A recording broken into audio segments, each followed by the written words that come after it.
کہ میرے ہاتھ میں اتنا اختیار تھا، میں نے اتنا کر لیا، یا اللہ اب آگے آپ پر ہی میرا توکل ہے۔ تو ایمان والا توکل کے نتیجے میں اس کے دل میں سکون ہوتا ہے۔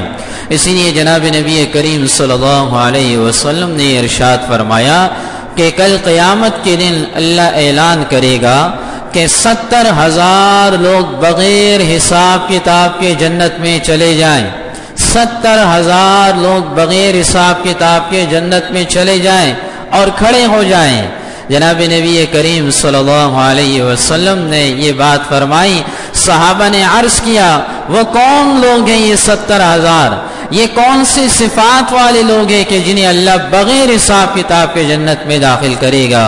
تو جناب نبی کریم صلی اللہ علیہ وسلم نے ارشاد فرمایا یہ وہ لوگ ہوں گے کہ جو دنیا میں تعویذ گنڈوں سے دور رہتے ہوں گے، دنیا میں فال سے دور رہتے ہوں گے، وعلی ربہم یتوکلون، اور یہ وہ لوگ ہوں گے کہ جو خالص اپنے رب پر توکل کرتے ہوں گے، خالص اپنے رب پر ان کا اعتماد ہوگا، ان کا بھروسہ ہوگا۔ اسی لیے قیامت کے دن یہ 70,000 لوگ بغیر حساب کتاب کے جنت میں جائیں گے۔ اور اس کے بعد حضور نے فرمایا، ایک صحابی نے عرض کیا 70,000 تو بہت تھوڑے ہیں، اتنا بڑا مجمع ہوگا یا رسول اللہ، آپ کی امت میں لاکھوں کروڑوں انسان ہوں گے۔ تو سرکار دو عالم صلی اللہ علیہ وسلم نے ارشاد فرمایا 70,000 یہ شروع میں اٹھیں گے اور پھر اللہ ایک ایک کے بدلے 70,000 اور جنت میں داخل کرے گا۔ اور پھر صرف یہ نہیں، فرمایا کہ اس کے بعد اللہ اپنے 3 لب بھرے گا۔ اب اللہ کے لب کتنے ہیں؟ یہ انسانوں کے علم سے باہر ہے۔ اب اللہ اپنے 3 لب بھرے گا اور ان 3 لبوں کو اٹھا کر جتنے بھی لوگ آئے انہیں بھی اللہ بغیر حساب کتاب کے جنت میں داخل کرے گا۔ اللہ ہمارا بھی شمار فرمائے۔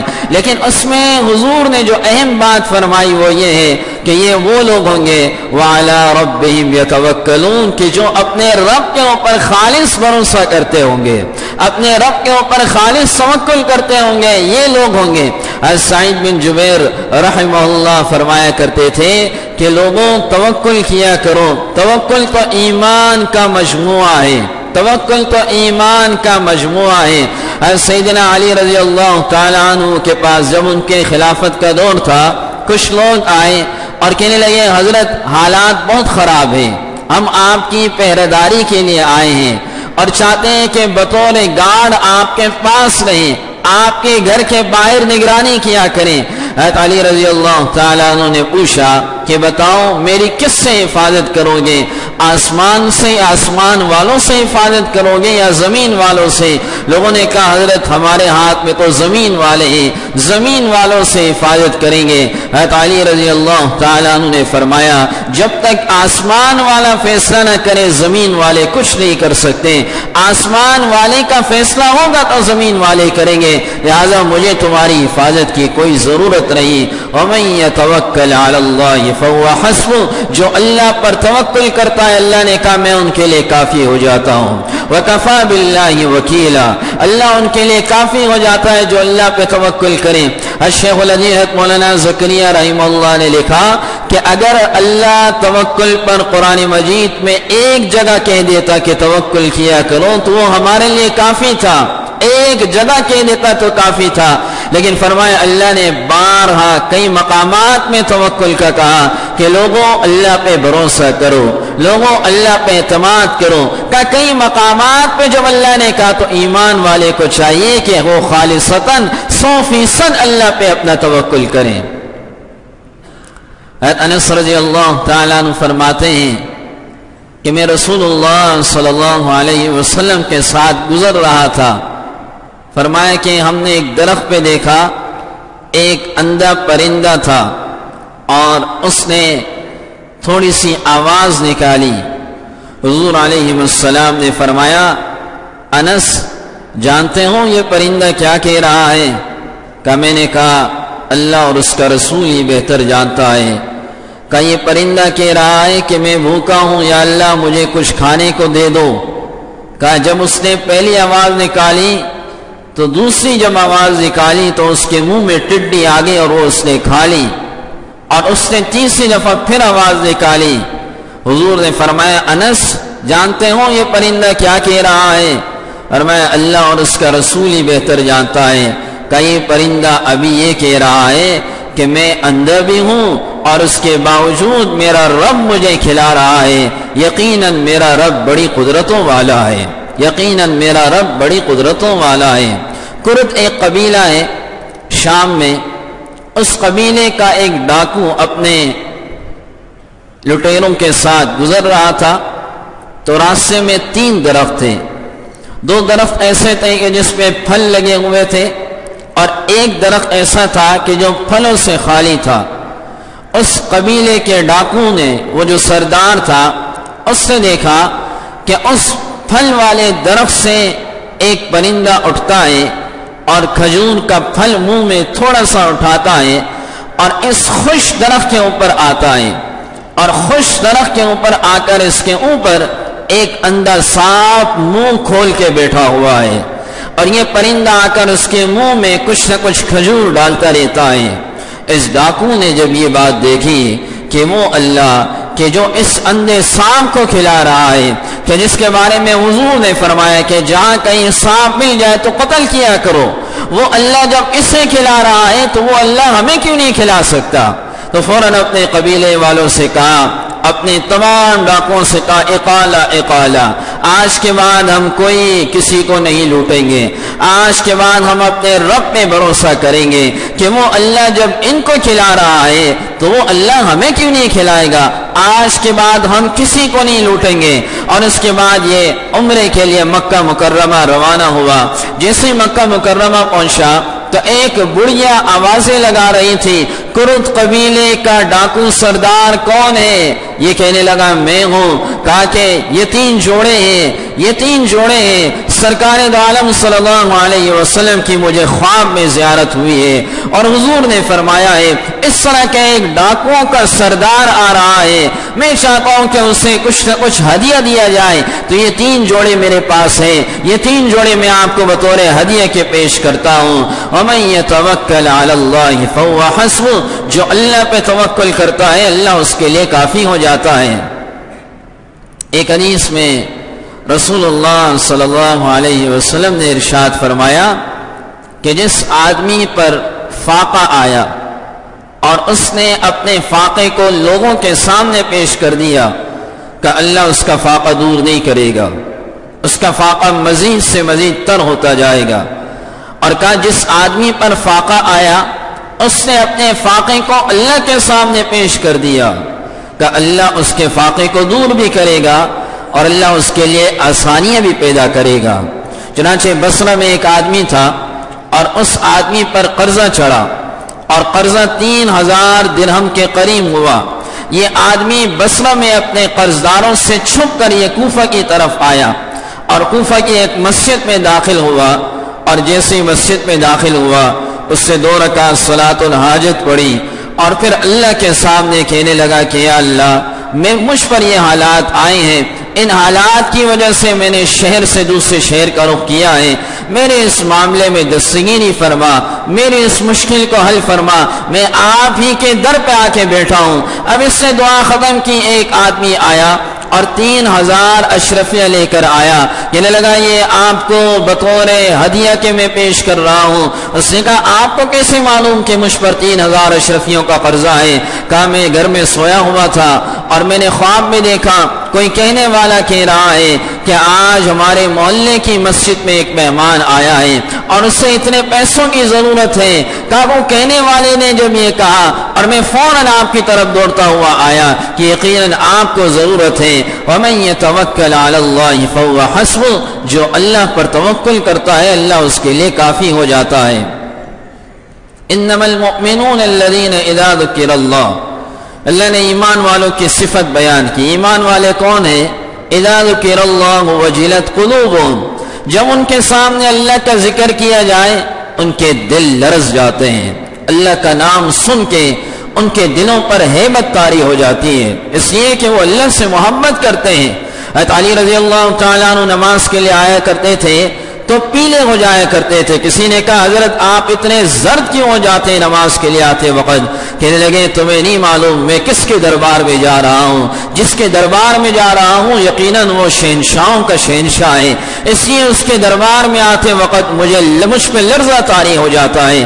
انما المؤمنون الذین اذا ذکر اللہ، ایمان والوں کے سامنے جب اللہ کا ذکر کیا جائے، وجلت قلوبهم، ان کے دل لرز جاتے ہیں، واذا تلیت علیہم آیاتہ، اور جب ان کے سامنے اللہ کی آیات پڑھی جائے، زادتہم ایمانا، ان کا ایمان زیادہ ہو جاتا ہے، وعلی ربہم یتوکلون، ایمان والوں کی تیسری جو صفت ہے وہ یہ ہے وعلی ربہم یتوکلون، ایمان والے اپنے رب پہ بھروسہ کرتے ہیں، ایمان والوں کا بھروسہ اپنے رب پہ ہوتا ہے۔ سلیمان علیہ السلام کے بارے میں آتا ہے کہ سلیمان علیہ السلام سمندر کے کنارے جا رہے تھے اور سمندر کے کنارے چلتے ہوئے ایک چیونٹی کو دیکھا۔ آپ حضرات نے سنا ہے سلیمان علیہ السلام کا اللہ نے قرآن مجید میں چیونٹی سے مکالمہ بھی بیان کیا، یا ایھا النمل ادخلوا مساکنکم لا یحطمنکم سلیمان وجنودہ وہم لا یشعرون، چیونٹیوں کی جماعت موجود تھی، سلیمان علیہ السلام کا لشکر گزر رہا تھا، چیونٹیوں کی جماعت میں ایک چیونٹی نے اپنی جماعت کو کہا اپنے بلوں میں داخل ہو جاؤ، اپنے بلوں میں داخل ہو جاؤ، لا یحطمنکم سلیمان وجنود، کہیں سلیمان علیہ السلام کا لشکر تمہیں روم نہ ڈالے۔ سلیمان علیہ السلام نے اس چیونٹی کی بات سنی، فتبسم ضاحکا من قولها، تو سلیمان علیہ السلام مسکرائے، وقال رب اوزعنی ان اشکر، اور اللہ کا شکر ادا کیا کہ اللہ آپ کا مجھ پر کتنا بڑا کرم ہے اور کتنا بڑا فضل ہے کہ اس چیونٹیوں کی بولی بھی آپ نے مجھے سکھا دی۔ تو چیونٹی سمندر کے کنارے، اس کے منہ میں ایک پتے کا ایک ٹکڑا موجود تھا، اب وہ سمندر کے کنارے پر جیسی آ رہی تھی، اتنے میں دیکھا ایک مینڈک سمندر سے نمودار ہوا، یہ چیونٹی اس مینڈک کے اوپر بیٹھی اور بیٹھنے کے بعد یہ آگے چلی گئی۔ جب یہ واپس آئی تو اس کے منہ میں وہ پتا موجود نہیں تھا۔ سلیمان علیہ السلام نے کہا بتا تو صحیح کہاں گیا تھا؟ تو کہنے لگا کہ میں روزانہ دن میں 2 مرتبہ آتا ہوں اور ایک پتے کا ٹکڑا جتنا میرے اندر طاقت ہوتی ہے اپنے منہ میں لے کے آتا ہوں۔ اللہ نے اس مینڈک کو، یہ حقیقت میں فرشتہ ہے، مینڈک کی شکل میں اللہ نے اس کو رکھا ہے، میں اس کے پیٹھ پہ سوار ہوتا ہوں اور سمندر کی تہ میں جا کے ایک پتھر ہے اور وہ پتھر کے اندر ایک کیڑا ہے، اس کیڑے تک روزی پہنچانے کے لیے اللہ نے میرا بندوبست کیا ہے اور میں یوں یہاں سے چلتا ہوں اور اس کیڑے تک جو ہے وہ یہ پتا اور یہ رزق پہنچاتا ہوں، یہ اللہ نے روزانہ میرے ذمہ رکھا ہے۔ سبحان من یرا مکانی ویعلم مکانی۔ اور موسیٰ علیہ السلام گزر رہے تھے اور موسیٰ علیہ السلام کو اللہ نے فرمایا کہ اے موسیٰ اس پتھر پہ اپنی لاٹھی مارو۔ موسیٰ علیہ السلام نے اپنی لاٹھی ماری، اندر سے ایک اور پتھر نکلا، اس میں بھی اپنی لاٹھی مارو، اندر سے ایک اور نکلا، اس میں بھی ایک اور مارو۔ تیسرے پتھر کا جب وہ ٹوٹا تو اندر سے ایک چیونٹی نمودار ہوئی اور کیڑے کے منہ میں رزق تھا اور وہ یہ کہہ رہا تھا کہ پاک ہے وہ ذات کہ جو مجھے یہاں بھی روزی پہنچاتی ہے، پاک ہے وہ ذات کہ جو میرے اس مکان کو بھی جانتی ہے اور مجھے کسی حال میں بھوکا نہیں رکھتی۔ وَمَن يَتَوَكَّلْ عَلَى اللَّهِ فَهُوَ حَسْبُهُ، جو اللہ پہ توکل کرتا ہے اللہ ان کے لیے کافی ہو جاتا ہے۔ صحابہ کرام رضوان اللہ علیہم اجمعین کا یقین کامل تھا اور اس کامل یقین کی وجہ سے اللہ نے انہیں ایسی ایسی جگہوں سے روزی دی کہ جہاں پر وہم و گمان بھی نہ تھا۔ ایک صحابی آئے قضائے حاجت کے لیے، جیسے ہی قضائے حاجت کے لیے بیٹھے اندر بل سے ایک چوہے نے 1 دینار لا کے رکھ دیا، پھر وہ تھوڑی دیر بعد گیا اندر سے دوسرا دینار لا کے رکھ دیا، اس چوہے نے متواتر 16 دینار اس صحابی کے سامنے رکھ دیے۔ یہ صحابی بڑے حیران ہوئے اور یہ 16 دینار لے کر جب بھی صحابہ کوئی نئی بات دیکھتے یا سنتے تو ضرور نبی کریم صلی اللہ علیہ وسلم سے اس بارے میں پوچھا کرتے تھے۔ یہ صحابی نبی کریم صلی اللہ علیہ وسلم کی خدمت میں آئے اور عرض کیا آج اس طرح کا واقعہ ہوا ہے۔ جناب نبی کریم صلی اللہ علیہ وسلم نے ارشاد فرمایا یہ تمہارا رزق تھا جو بل کے اندر تھا، اللہ نے وہاں سے ملا کر تمہارے سامنے رکھ دیا۔ اسی لیے وما من دابۃ فی الارض الا علی اللہ رزقها، اس زمین پر جتنے بھی چوپائے ہیں اس کے مرنے تک اللہ نے ان کے روزی کا انتظام لکھ دیا ہے۔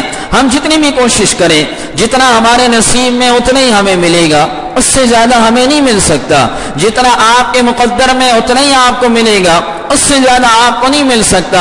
انسان الٹا بھی لٹک جائے، کوشش کرنے لگ جائے، لیکن جتنا اس کے لیے اللہ نے اس کے نصیب میں اس کے حصے میں رکھا ہے اتنا ہی اسے ملے گا۔ لیکن ہمیں شریعت نے یہ بھی نہیں کہا کہ تم ہاتھ پیر باندھ کر گھر میں بیٹھ جاؤ اور کہو کہ اللہ کی طرف سے روزی آئے گی، اس سے بھی شریعت نے منع کیا۔ امام احمد بن حنبل رحم اللہ کے سامنے کسی نے کہا کہ حضرت توکل کا مطلب کیا یہ ہے کہ ہم گھر کے اندر بیٹھ جائیں اور اس کے بعد انتظار کریں کہ اب روزی آئے گی؟ حضرت نے بڑی سختی سے منع فرمایا اور فرمایا نہیں، توکل کا مطلب یہ نہیں ہے۔ فرمایا کہ حضور علیہ السلام نے ارشاد فرمایا اللہ نے میرا رزق میرے تلوار کے سائے میں رکھا ہے، میرے تلوار کے سائے میں رکھا ہے۔ اس سے مراد مال غنیمت تھی کہ جب میں جہاد کے لیے جاؤں گا اور جب میں جہاد کے لیے جانے کے بعد لڑوں گا، کوشش کروں گا، اس سے جو مال غنیمت آئے گی یہ میرا رزق ہے، یعنی کوشش کروں گا۔ تو انسان جب تک کوشش نہ کرے اس وقت تک کچھ نہیں کر سکتا۔ تجملوا فی هذا الطلب اللهم هذا الجهد وعليك التکلان۔ تو ہمارے ذمہ کیا ہے؟ کوشش ہے، لیکن نتیجہ ہم اپنے اللہ پہ چھوڑیں، نتیجے کو اللہ کے سپرد کریں۔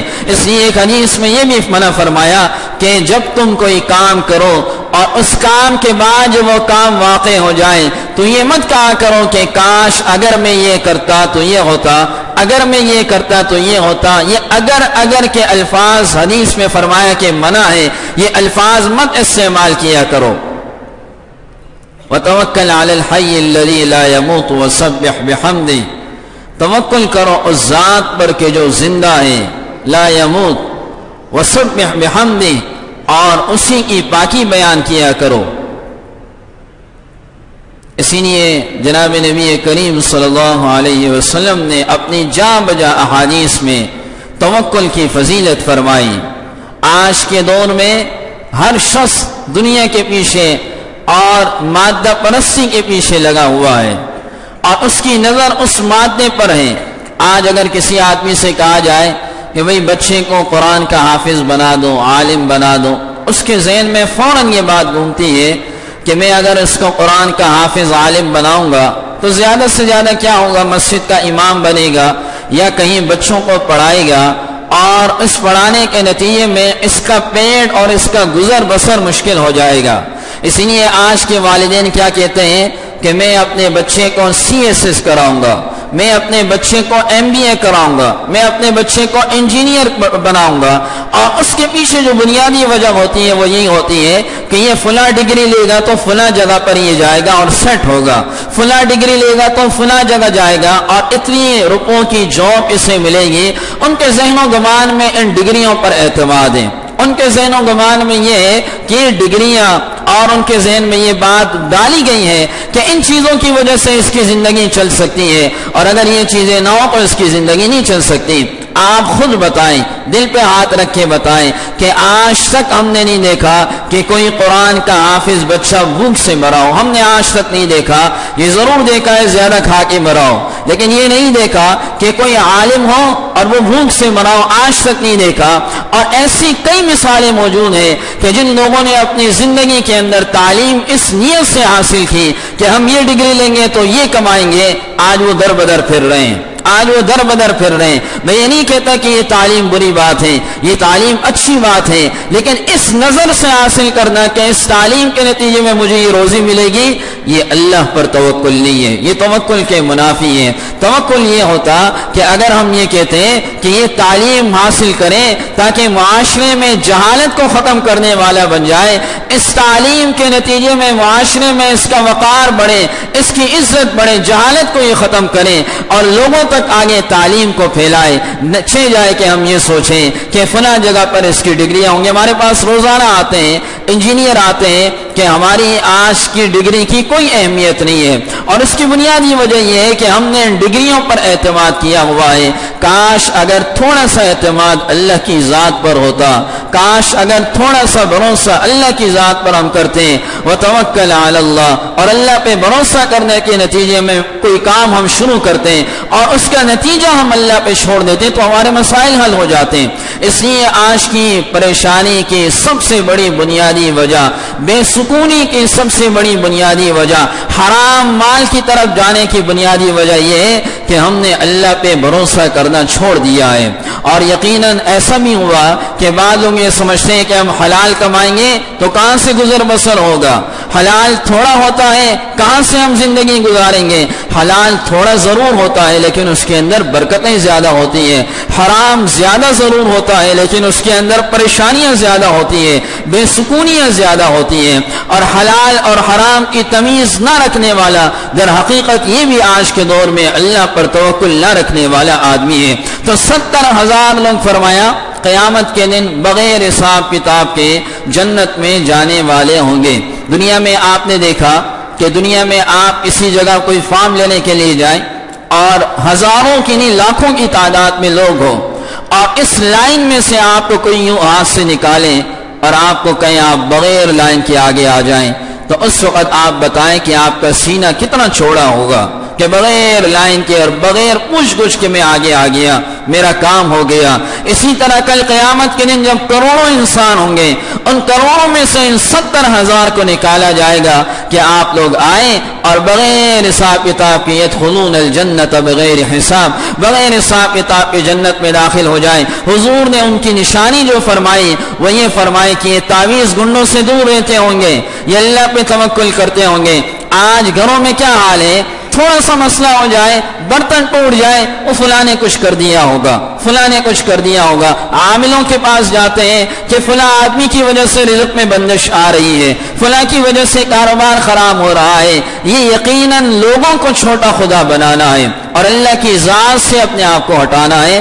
ہمیں شریعت نے حکم دیا کہ ہم 100% اللہ پہ بھروسہ رکھیں۔ وَإِن يَمْسَسْكَ اللَّهُ بِضُرٍّ فَلَا كَاشِفَ لَهُ إِلَّا هُوَ، اللہ نے فرمایا ساری دنیا جمع ہو جائے آپ کو نقصان دینے پہ آئے، اللہ نہ چاہے تو کوئی نقصان نہیں دے سکتا۔ وَإِن يُرِدْكَ بِخَيْرٍ، ساری مخلوق جمع ہو جائے آپ کو بھلائی دینے پہ آئے، فَلَا رَادَّ لِفَضْلِهِ، اگر وہ ساری جمع ہو جائے آپ کو بھلائی دینے لگ جائے اللہ نہ چاہے، فَلَا رَادَّ لِفَضْلِهِ، کوئی آپ کو کوئی بھلائی نہیں دے سکتا۔ یقیناً تکلیف کا آنا، یقیناً بھلائیوں کا آنا، یہ سب اللہ کی طرف سے، اور ہمیں 100% یہ سمجھنا چاہیے کہ ہمارے ساتھ جو کچھ ہو رہا ہے یہ آپ کی تقدیر میں آپ کے لیے لکھا ہوا تھا۔ اس لیے اللہ کی ذات پہ مکمل بھروسہ، اللہ کی ذات پہ مکمل اعتماد ہونا چاہیے۔ اور آخر میں ایک اہم وظیفہ جو میں نے کئی کتابوں میں دیکھا وہ یہ تھا، آج کے حالات کے مناسبت سے ہر آدمی پریشان ہے، سورہ قریش کے بارے میں کہ سورہ قریش ہر نماز کے بعد یا دن میں 2 نمازوں کے بعد، فجر اور عشاء کے بعد 7 مرتبہ پڑھا جائے، اول آخر درود شریف پڑھی جائے اور اس سورت کو پڑھا جائے تو اللہ رب العزت رزق کی تنگی اور اسی طرح تجارت کی مشکلات کو اللہ حل فرمائے گا۔ سورہ قریش کا ضرور اہتمام کیا کریں۔ اللہ رب العزت ان باتوں پر عمل کی توفیق عطا فرمائے۔ وآخر دعوانا ان الحمد للہ رب العالمین۔